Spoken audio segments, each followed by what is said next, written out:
আল্লাহর 100 নাম একদমই বলতে পারে। এজন্যই বলি যে মাদ্রাসায় টাকা ঢালাটা কিংবা 1 টাকাও যদি আমি এখানে খরচ করতে পেরে থাকি সেটা ইনশাল্লাহ আমার কাজে লাগবে। যাই হোক, একেবারে একদমে ইনশাল্লাহ আল্লাহর 100টা নাম, 99টা নাম সে শোনাবে আপনাদের। 99টা নাম? হ্যাঁ, আচ্ছা, আমি তো মাদ্রাসায় পড়ি নাই, ক্ষমা করবেন। আসমাউল, আচ্ছা, আসমাউল হুসনা আর কি। তো শুরু করো।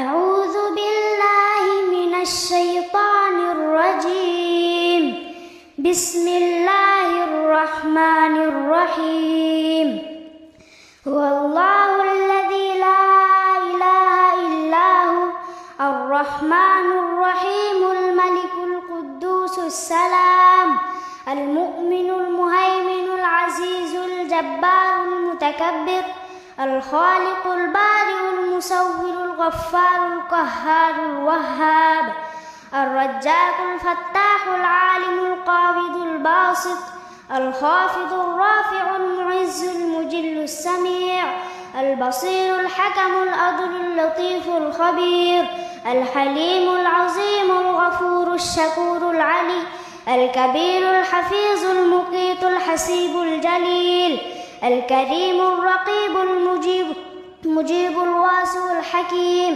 الوادد الماجد الباعث الشهيد الحق الوقيل القوي الماجد الواحد الأحد الصمد القادر المقتدر المقدم المؤخر الأول الآخر الظاهر الباطن الوالي المتعالي البر التواب المنتقم العفو الرؤوف مالك الملك ذو الجلال والإكرام المقسط الجميع الغني المغني المانع الضار النافع النور الحادي البدع الباقي الوارث الرشيد الصبور صدق الله العظيم আলহামদুলিল্লাহ, আলহামদুলিল্লাহ, মাশাআল্লাহ, মাশাআল্লাহ।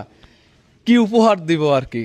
আমি এখন পর্যন্ত যদি 1টা টাকাও এই মাদ্রাসায় খরচ করে থাকি তাহলে মনে হয় যে একটু একটু হলেও মনের ভাল লাগতেছে। কোথায় কি হবে সেটা জানি না, তো এর পুরস্কার অবশ্যই আমি দিব। আজকে ওদের জন্য ওই যে চাল ডাল আলু নিয়ে আসছি। আলু মনে হয় 63 কেজি ছিল কি 64 কেজি, 60 কেজি থাকে, তাই এমনিতেই 64 কেজি দেয় না কাকা? 64 কেজি চাল, 50 কেজি, আর ডাউল হচ্ছে 25 কেজি। তো এরপরে উপহার আছে, ও যা শুনাইছে মাশাআল্লাহ। তো এখানে তো একটা বাচ্চাকে উপহার দেওয়া যায় না, আগে একবার দিয়েছিলাম আজানের জন্য, তো ওইটা করা যায় না, সবাইকে উপহার দেবো আর কি।